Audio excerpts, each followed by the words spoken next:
Hello नमस्कार, जय हिंद, वंदे मातरम। आप देख रहे हैं जियो न्यूज और हम आपके लिए लेकर आए हैं देश दुनिया की, आपके राज्य शहर की सिलेक्टेड काम की फटाफट बड़ी खबरें। लेकिन उससे पहले यदि आपने हमारे चैनल को सब्सक्राइब नहीं किया है तो चैनल को सब्सक्राइब करके बेल नोटिफिकेशन ऑन करें और इस वीडियो को ज्यादा से ज्यादा लाइक और शेयर करें। बड़ी खबरें देखने से पहले आपके लिए आज का सवाल, कौन सा पक्षी अपने बच्चों को दूध पिलाती है? ऑप्शन ए तोता, ऑप्शन बी कबूतर, ऑप्शन सी चमगादड़ और ऑप्शन डी हंस। इस सवाल का जवाब हमें कमेंट करें और आप किस राज्य और शहर की ज्यादा खबरें देखना चाहते हैं हमें कमेंट करके बताएं ताकि हम आपके राज्य शहर की ज्यादा खबरें दिखा सकें। चलिए अब देखते हैं आज की फटाफट बड़ी खबरें।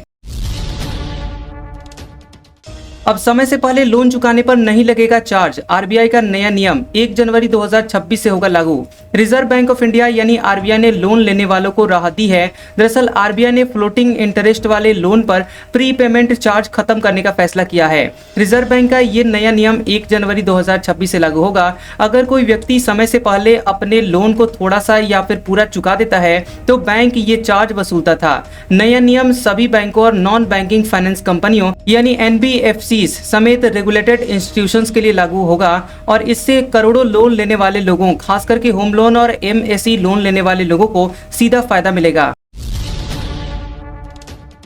ज्ञानवापी वजूखाने सर्वे मामले में 6 अगस्त को होगी सुनवाई। सुप्रीम कोर्ट में चल रही है सुनवाई, ऐसे में हाई कोर्ट ने सुनवाई को टालकर आगे की डेट लगाई।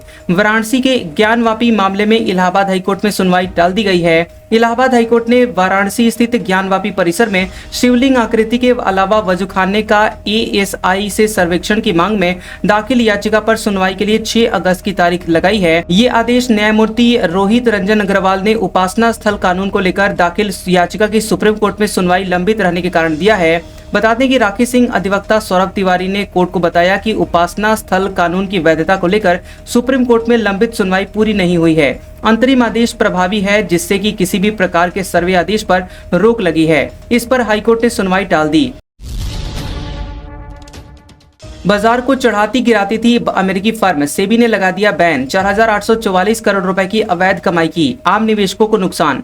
सेबी ने अमेरिकी ट्रेडिंग फर्म जेन स्ट्रीट ग्रुप और उससे जुड़ी हुई 3 कंपनियों पर बैन लगा दिया है। अमेरिकी ट्रेडिंग फर्म पर इंडेक्स एक्सपायरी के दिन कीमतों में हेराफेरी करने का आरोप लगा है। सेबी ने 4,843.57 करोड़ रुपए की अवैध कमाई को जब्त करने का भी आदेश दिया है। दरअसल जेन स्ट्रीट एक अमेरिकी ट्रेडिंग कंपनी है जो कि हाई टेक्नोलॉजी और मैथमेटिकल मॉडल्स का इस्तेमाल करके शेयर बाजार में ट्रेडिंग करती है। ये कंपनी भारत में डेरिवेटिव्स मार्केट, खास करके बैंक निफ्टी और निफ्टी 50 इंडेक्स ऑप्शंस में बड़े पैमाने पर ट्रेड करती है।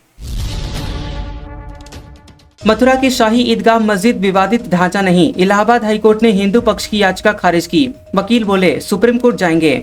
मथुरा की शाही ईदगाह मस्जिद को विवादित ढांचा घोषित करने की मांग वाली याचिका को इलाहाबाद हाईकोर्ट ने खारिज कर दिया। हिंदू पक्ष की याचिका पर 23 मई को कोर्ट ने फैसला सुरक्षित रख लिया था। कोर्ट ने कहा कि मूल वाद चल रहा है, हाईकोर्ट में ट्रायल चल रहा है, ऐसे में एक एप्लीकेशन पर विवादित ढांचा घोषित करने का कोई औचित्य नहीं है। फिर जो मूल वाद है उस पर असर पड़ेगा, मूल वाद ही इससे जुड़े हुए हैं, इसलिए विवादित ढांचा का फैसला नहीं दिया जा सकता। वहीं हिंदू पक्ष के वकील महेंद्र प्रताप ने इस मामले को सुप्रीम कोर्ट में ले जाने की बात कही है।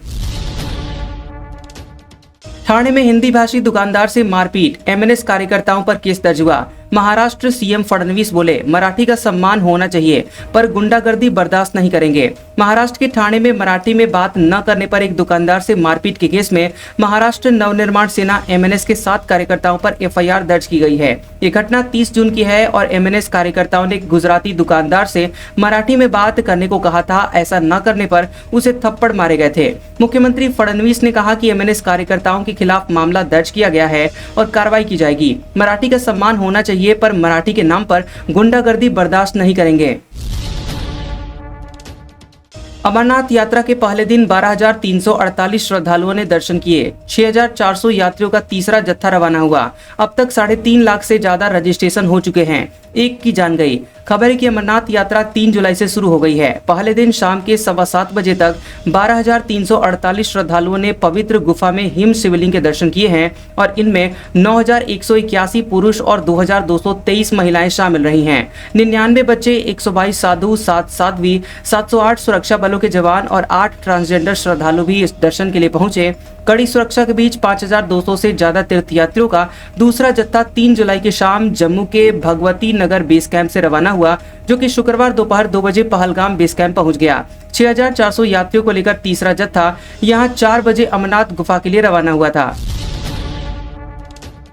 हिमाचल में मानसून सीजन में 69 लोगों की जानें गई, 500 करोड़ रुपए का नुकसान हुआ। लैंडस्लाइड के चलते केदारनाथ मार्ग बंद, प्रयागराज में गंगा यमुना का जलस्तर बढ़ा। हिमाचल प्रदेश में मानसून ने 20 जून को एंट्री ली थी और बारिश से जुड़ी हुई घटनाओं में राज्य में अब तक 69 लोगों की जानें जा चुकी हैं। इनमें 26 की जान एक्सीडेंट के कारण गई है। वहीं एक दिन पहले 6 लोगों की जानें गई थी। बीते 15 दिन में राज्य को लगभग 500 करोड़ रुपए का नुकसान हो चुका है। उत्तराखंड के रुद्रप्रयाग में लगातार बारिश की वजह से अलकनंदा उफान पर है और इसके किनारे बने घर डूब गए। वहीं केदारनाथ यात्रा के पड़ाव गौरीकुंड में लैंडस्लाइड के बाद रूट ब्लॉक हो गया। बद्रीनाथ हाईवे पर नंदप्रयाग और भनेर पानी के पास लैंडस्लाइड से रास्ता बंद हो गया था, उसे अब खोल दिया गया है। उत्तर प्रदेश के प्रयागराज में गंगा और यमुना नदियों का जलस्तर तेजी से बढ़ने से यहां बाढ़ का खतरा बढ़ने लगा है। इसको लेकर प्रशासन की ओर से अलर्ट जारी किया गया है। वहीं मध्य प्रदेश में बारिश का स्ट्रॉन्ग सिस्टम एक्टिव है। इस वजह से कई जिलों में बाढ़ जैसे हालात हैं। कोलकाता सामूहिक दुष्कर्म केस, पुलिस आरोपियों को लॉ कॉलेज ले गई, 4 घंटे सीन रिक्रिएट किया। अफसर बोले कॉलेज खोला जाए, गार्ड रूम यूनियन रूम बंद रखें। खबर है कि कोलकाता पुलिस ने लॉ कॉलेज स्टूडेंट से सामूहिक दुष्कर्म की जांच के सिलसिले में क्राइम सीन रिक्रिएट किया और पुलिस गिरफ्तार किए गए 4 आरोपियों के साथ साउथ कलकत्ता लॉ कॉलेज पहुंची थी। तीनों मुख्य आरोपियों मनोजीत मिश्रा, मौजूद स्टूडेंट प्रमीत मुखर्जी और जैब अहमद और सुरक्षा गार्ड पिनाकी बनर्जी को सुबह करीब 4:30 बजे कॉलेज ले जाया गया। इस प्रक्रिया को पूरा करने में करीब 4 घंटे लगे। इसके बाद सभी को पुलिस स्टेशन वापस लाया गया। मामले की जांच फिलहाल कोलकाता पुलिस का डिटेक्टिव डिपार्टमेंट कर रहा है। सुरक्षा गार्ड पिनाकी को शुक्रवार को अदालत में पेश किया गया क्योंकि उसकी रिमांड जो है वो 4 जुलाई तक की है। अहमदाबाद प्लेन हादसा, आरोप एयरलाइन मुआवजा देने से बच रही। वकील बोले एयर इंडिया पीड़ित परिजनों से वित्तीय जानकारी मांग रही, 1050 करोड़ रुपए बचाना चाहती है। अहमदाबाद प्लेन क्रैश में जान गंवाने वाले यात्रियों के परिजनों को एयर इंडिया मुआवजा देने से बचना चाहती है। ये आरोप 40 से ज्यादा पीड़ित परिवारों का केस लड़ने वाली ब्रिटेन की कानूनी फर्म स्वीटवर्ट्स ने लगाए हैं। दरअसल स्वीटवर्ट्स ने 40 से ज्यादा पीड़ित परिवारों का केस लड़ रही है और फर्म के एडवोकेट पीटर नीनन ने कहा कि एयर इंडिया ने मुआवजा देने से पहले परिवारों से कानूनी रूप से संवेदनशील वित्तीय जानकारी मांगी, जिससे से उनका हक कम हो सकता है। उधर एयर इंडिया ने आरोपों को नकार दिया है। नीनन ने कहा कि एयर इंडिया पीड़ित परिवारों के साथ अनैतिक और अपमानजनक व्यवहार कर रही है। एयर इंडिया इस तरह से व्यवहार कर लगभग 1050 करोड़ रुपए बचाने की कोशिश कर सकती है। उन्होंने मामले की जांच की मांग भी की है। उन्होंने अपने क्लाइंट्स को सलाह दी है कि वे फॉर्म न भरें और मुआवजा पाने के लिए कानूनी रास्ता अपनाएं। डिप्टी आर्मी चीफ बोले ऑपरेशन सिंदूर में 3 दुश्मनों से लड़े, पाकिस्तान को चीन ने हथियार और लाइव डेटा दिया, तुर्की ने ड्रोन मुहैया करवाए। खबर है कि deputy chief of army staff lieutenant general Rahul R Singh ने बताया कि ऑपरेशन सिंदूर के वक्त बॉर्डर 1 और दुश्मन 3 थे। पाकिस्तान मोर्चे पर था। चीन और तुर्की हथियार और बाकी के दूसरे सपोर्ट मुहैया करा रहे थे। उन्होंने बताया कि चीन ने पाकिस्तान को हथियार दिए और हमें हथियार की टेस्टिंग के लिए लैब की तरह इस्तेमाल किया गया। चीन अपने हर रणनीतिक कदम की लाइव अपडेट पाकिस्तान के साथ शेयर कर रहा था। तुर्की ने बैरेक्टर समेत दूसरे ड्रोन दिए, उनका इस्तेमाल हमारे खिलाफ भी किया गया। प्रदेश की इकोनॉमिक ग्रोथ के बैकबोन है एक्सप्रेसवे। योगी बोले यूपी में 5 एक्सप्रेसवे के दोनों ओर 13,240 एकड़ क्षेत्र में स्थापित होगी IMLC। खबर है कि मुख्यमंत्री योगी आदित्यनाथ ने उत्तर प्रदेश के 26 जिलों में 27 इंटीग्रेटेड मैन्युफैक्चरिंग व लॉजिस्टिक क्लस्टर की ऐतिहासिक शुरुआत की है। उन्होंने एक्सप्रेसवे को प्रदेश की आर्थिक प्रगति का बैकबोन बताते हुए कहा कि 5 एक्सप्रेसवे के किनारे 13,240 एकड़ में स्थापित होने वाले ये क्लस्टर यूपी को देश का औद्योगिक पावर हाउस बनाएंगे। सीएम ने IMLC की लॉन्चिंग को प्रधानमंत्री मोदी के विजन का हिस्सा बताया, जिसका लक्ष्य उत्तर प्रदेश को औद्योगिक विकास का केंद्र बनाना है। उन्होंने कहा कि डबल इंजन सरकार ने बीते 8 वर्षों में यूपी को एक्सप्रेसवे प्रदेश के रूप में स्थापित किया है। ये पहली बार है जब 5 एक्सप्रेसवे के किनारे 27 क्लस्टर विकसित किए जा रहे हैं, जो न केवल औद्योगिक क्रांति लाएंगे बल्कि लाखों रोजगार भी सृजित करेंगे। यूपी में बनेगा आउटसोर्स सेवा निगम, मुख्यमंत्री योगी आदित्यनाथ का बड़ा फैसला, श्रमिकों को मिलेगा समय पर वेतन, सामाजिक सुरक्षा और सम्मान। मुख्यमंत्री योगी आदित्यनाथ ने उत्तर प्रदेश आउटसोर्स सेवा निगम के गठन को हरी झंडी दे दी है। ये निगम न केवल कार्मिकों को समय पर वेतन और सामाजिक सुरक्षा सुनिश्चित करेगा, बल्कि आउटसोर्सिंग एजेंसियों की मनमानी पर भी लगाम लगाएगा। मुख्यमंत्री ने उच्च स्तरीय बैठक में निगम की कार्यप्रणाली और संरचना पर विस्तृत चर्चा की। उन्होंने कहा कि ये कदम आउटसोर्सिंग कर्मचारियों के श्रम, सम्मान और अधिकारों की रक्षा के लिए उठाया गया है। वर्तमान व्यवस्था में वेतन में देरी, कटौती, ईपीएम, ईएसआई लाभों से वंचित रहना और उत्पीड़न जैसी शिकायतें आम हैं। यूपीसीओएस इन समस्याओं का स्थायी समाधान लाएगा। ग्रेटर नोएडा में 25 करोड़ रुपए की लागत से बनेंगे सामुदायिक केंद्र, 12 सेक्टरों में निर्माण शुरू, 4 में जल्द होगा काम, 2 मंजिला भवन में होगी कई सुविधाएं। ग्रेटर नोएडा प्राधिकरण ने 16 सेक्टरों में गांव में जहां सामुदायिक केंद्र बनाने का काम शुरू कर दिया है। प्राधिकरण के सीईओ एनजी रवि कुमार की पहल पर ये परियोजना शुरू की गई है और इस पर कुल 25 करोड़ रुपए खर्च होंगे। 12 सेक्टरों में निर्माण कार्य चल रहा है और ये सेक्टर हैं ओमिक्रॉन 1A, जियो 1, जियो 2, जियो 3, ईटा 1, चीटा 1, डेल्टा 3, सेक्टर 37, सेक्टर 36, पाई 1, स्वर्ण नगरी और चिपियाना बुजुर्ग, सेक्टर 3, सिरसा, डाढ़ा और लुक्सर में जल्द ही निर्माण शुरू होगा। सभी सामुदायिक केंद्र 2 मंजिला होंगे। ग्राउंड फ्लोर पर lobby, party hall, kitchen, store, एक कमरा और शौचालय बनेंगे। पहली मंजिल पर लॉबी, लाइब्रेरी और शौचालय होंगे। हर केंद्र में 50 वाहनों की पार्किंग की सुविधा होगी। बीपीएससी 71वीं की तारीख में बदलाव, 10 सितंबर की जगह अब 13 सितंबर को होगा एग्जाम। 4,70,510 अभ्यर्थियों ने किया है अप्लाई। बीपीएससी 71वीं की परीक्षा की तारीख में बदलाव किया गया है। पहले परीक्षा 10 सितंबर 2025 को होने वाली थी, वहीं अब परीक्षा 13 सितंबर को होगी। 71वीं संयुक्त प्रारंभिक प्रतियोगिता परीक्षा में शामिल होने के लिए 4,70,510 अभ्यर्थियों ने ऑनलाइन आवेदन किया है। दरअसल आपको बता दें कि प्रीलिम्स एग्जाम में 150 प्रश्न पूछे जाएंगे और ये सभी ऑब्जेक्टिव टाइप के होंगे। इसके लिए अभ्यर्थियों को 2 घंटे का समय मिलेगा और निगेटिव मार्किंग होगी। वैकेंसी के 10 गुना उम्मीदवारों को इसमें पास किया जाएगा।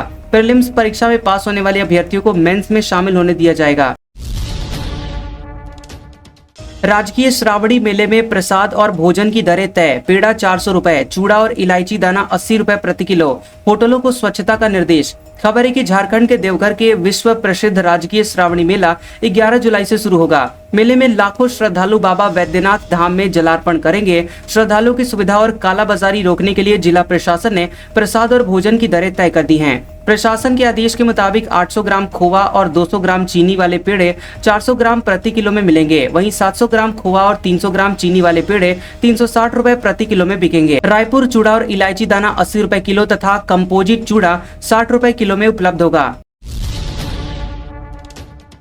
ओबीसी आरक्षण पर सुप्रीम कोर्ट का एमपी सरकार से सवाल, 13% पद होल्ड पर हैं, इन पर नियुक्तियों में क्या दिक्कत है? मुख्य सचिव से एफिडेविट मांगा। एमपी में अन्य पिछड़ा वर्ग यानी ओबीसी के लिए 27% आरक्षण लागू करने की मांग पर सुप्रीम कोर्ट में सुनवाई हुई। कोर्ट ने मध्य प्रदेश के मुख्य सचिव से एफिडेविट मांगा है। जो 13% पद होल्ड हैं, उन पर नियुक्तियों में क्या दिक्कत है? सरकार ने साल 2019 में ओबीसी को 27% आरक्षण देने के लिए एक्ट पास किया था, लेकिन अमल में नहीं लाया गया। आपको बता दें कि कोर्ट नंबर 12 में जस्टिस पीएस नरसिम्हा और जस्टिस आर महादेवन की बेंच ने सुनवाई की है। ये केस सीरियल नंबर 35 पर लगा था। याचिकाकर्ता ओबीसी महासभा की ओर से एक बार फिर से मध्य प्रदेश की 51% ओबीसी होने की दलील दी गई है। सीएम मोहन यादव ने कहा 12वीं टॉपर्स को अगले साल लैपटॉप खरीद कर देंगे। एमपी के 94,234 स्टूडेंट्स के अकाउंट में रुपए ट्रांसफर किए। बच्चों से पूछा, नेता क्यों नहीं बनते? मुख्यमंत्री डॉक्टर मोहन यादव ने कहा कि कई बार देखा गया कि सरकार से लैपटॉप के लिए मिलने वाली राशि लाभार्थी दूसरे कामों में खर्च कर देते हैं। ऐसे में अब हम कोशिश करेंगे कि अगले साल से सीधे अच्छी कंपनी के लैपटॉप ही मेधावी छात्रों को दिए जाएं। इससे पहले सीएम यादव ने भोपाल के कुशाभाऊ ठाकरे कन्वेंशन सेंटर में प्रतिभाशाली विद्यार्थी प्रोत्साहन योजना के तहत 94,234 स्टूडेंट्स के बैंक खातों में 25-25 हजार रुपए की राशि ट्रांसफर की। कार्यक्रम में सीएम ने बताया कि इस साल योजना के लाभार्थियों में 60% बेटियां हैं। 56,246 बेटियों और 37,988 बेटों को लैपटॉप के लिए पैसे दिए गए हैं और ये एक सकारात्मक संकेत है कि बेटियां न केवल बराबरी कर रही हैं बल्कि पढ़ाई में आगे भी निकल रही हैं। अब बेटों को अपनी स्थिति मजबूत करनी होगी। शॉपिंग मॉडल, बाजार, कारखानों में रात में काम कर सकेंगी अब महिलाएं। एमपी सरकार ने दी सशर्त मंजूरी। सुरक्षा की व्यवस्था नियोक्ता को ही करनी होगी। मध्य प्रदेश में शॉपिंग मॉल, बाजार और कारखानों, प्रोडक्शन यूनिट्स में अब महिलाएं भी दिन रात काम कर सकेंगी। राज्य सरकार ने शर्तों के साथ महिलाओं के रात में काम करने की सहमति दे दी है और इसके लिए महिलाओं की सुरक्षा से संबंधित प्रोटोकॉल का पालन नियोक्ता यानी एम्प्लॉयर एजेंसी को करना होगा। सरकार का मानना है कि इस फैसले से महिला कर्मचारियों को आर्थिक प्रगति मिलेगी, वहीं कारोबारियों और उद्योगपतियों को अपने यूनिट्स का कारोबार बढ़ाने में मदद मिलेगी, जिसका असर प्रदेश के विकास को बढ़ावा देने का होगा। अशोक गहलोत बोले, विपक्ष की बात नहीं मानोगे तो तकलीफ पाओगे। बिहार में निष्पक्ष चुनाव कैसे होंगे? चुनाव आयोग ने एक तरफा फैसला किया।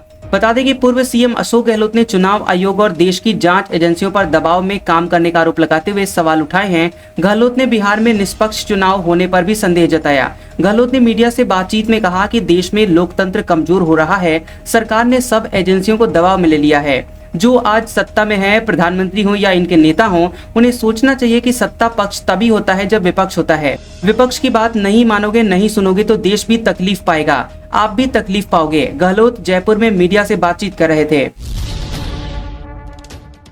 एसएमएस हॉस्पिटल के चरक भवन में आने वाले मरीजों को बड़ी राहत, नया एसी कूलिंग सिस्टम लगाया गया। ओपीडी में गर्मी से परेशान नहीं होना पड़ेगा। जयपुर के सवाई मानसिंह हॉस्पिटल यानी एसएमएस हॉस्पिटल में इलाज करवाने के लिए आने वाले मरीजों के लिए राहत भरी खबर आई है। दरअसल चर्म आंखों से जुड़ी हुई बीमारी के लिए डॉक्टर को दिखाने आने वाले मरीजों को अब गर्मी में बैठकर इंतजार नहीं करना पड़ेगा। यहाँ पर चरक भवन के ओपीडी ब्लॉक को सेंट्रलाइज्ड एसी सिस्टम से जोड़ दिया गया है। बता दें कि लंबे समय से चरक भवन की आंखों की ओपीडी वाले हॉल में मरीजों के लिए गर्मी से बचाव के लिए केवल पंखे ही थे। तेज गर्मी और उमस में कूलर या फिर एसी नहीं होने से मरीजों को काफी परेशानी होती थी। अब यहाँ एसएमएस प्रशासन ने पीडब्ल्यूडी के जरिए इस पूरे ओपीडी परिसर में सेंट्रलाइज्ड एसी सिस्टम लगवा दिया है। असिस्टेंट प्रोफेसर भर्ती से हाईकोर्ट ने रोक हटाई। आरपीएससी को पुराने नियमों से भर्ती प्रक्रिया जारी रखने की छूट दी। न्यूनतम अंकों में किया था बदलाव। खबर है कि राजस्थान हाईकोर्ट ने संस्कृत शिक्षा विभाग की असिस्टेंट प्रोफेसर भर्ती 2024 के इंटरव्यू पर लगी रोक को हटा दिया है। मुख्य न्यायाधीश एम श्रीवास्तव और जस्टिस चंद्र प्रकाश श्रीमाली की खंडपीठ ने राजस्थान लोक सेवा आयोग आरपीएससी की स्टे वेकेशन एप्लीकेशन पर सुनवाई करते हुए ये रोक हटा दी है। हाईकोर्ट ने 2 अप्रैल को इंटरव्यू पर रोक लगा दी थी। इसके बाद से करीब 200 पदों पर भर्ती प्रक्रिया अटक गई थी। याचिकाओं में कहा गया था कि आरपीएससी ने भर्ती प्रक्रिया शुरू होने के बाद नियमों में बदलाव किया है जो कि गैर संवैधानिक है। केवाईसी नहीं करवाई तो भर्ती परीक्षा फॉर्म नहीं भर पाएंगे। 10 लाख कैंडिडेट्स ने सत्यापन नहीं करवाया। 7 जुलाई से शुरू होंगे आवेदन। बता दें कि राजस्थान में 10 लाख से ज्यादा कैंडिडेट्स के वन टाइम रजिस्ट्रेशन यानी ओटीआर में केवाईसी अपडेट नहीं है। राजस्थान लोक सेवा आयोग आरपीएससी की जांच में इसका खुलासा हुआ है। कई कैंडिडेट्स ने एक से ज्यादा प्रोफाइल बनाए हुए हैं। इन कैंडिडेट्स को केवाईसी के आधार पर या फिर जन आधार नंबर अपडेट कराने होंगे। ओटीआर के स्टेट रिक्रूटमेंट पोर्टल पर 7 जुलाई से आवेदन करके इसे अपडेट कराया जा सकेगा। बिना अपग्रेडेशन के कोई भी कैंडिडेट अब किसी भी वैकेंसी में फॉर्म नहीं भर सकेगा। बता दें कि वर्तमान में वन टाइम रजिस्ट्रेशन में 69,58,433 अभ्यर्थी रजिस्टर्ड हैं। वन टाइम रजिस्ट्रेशन कराकर कैंडिडेट से सभी एग्जाम में बिना फीस चुकाए शामिल हो सकता है। आज का सुविचार, जब आप एक कठिन दौर से गुजरते हैं, जब सब कुछ आपका विरोध करने लगता है, जब आपको लगता है कि आप 1 मिनट भी सहन नहीं कर सकते हैं, कभी हार न माने, क्योंकि यही वो समय है और स्थान है जब आपका अच्छा समय शुरू होगा। कैसा लगा ये वीडियो हमें कमेंट सेक्शन में जरूर बताएं। वीडियो पसंद आया हो तो वीडियो को लाइक और शेयर करें और ऐसी इंटरेस्टिंग वीडियोस देखने के लिए हमारे चैनल जियोबी न्यूज को सब्सक्राइब करें और बेल आइकॉन को दबाएं। और हमारे ओल्ड और लेटेस्ट वीडियोस देखने के लिए हमारे प्लेलिस्ट और कम्युनिटी टैब को जरूर चेक करें। तो मिलते हैं अगले वीडियो में, तब तक के लिए आपका शुक्रिया।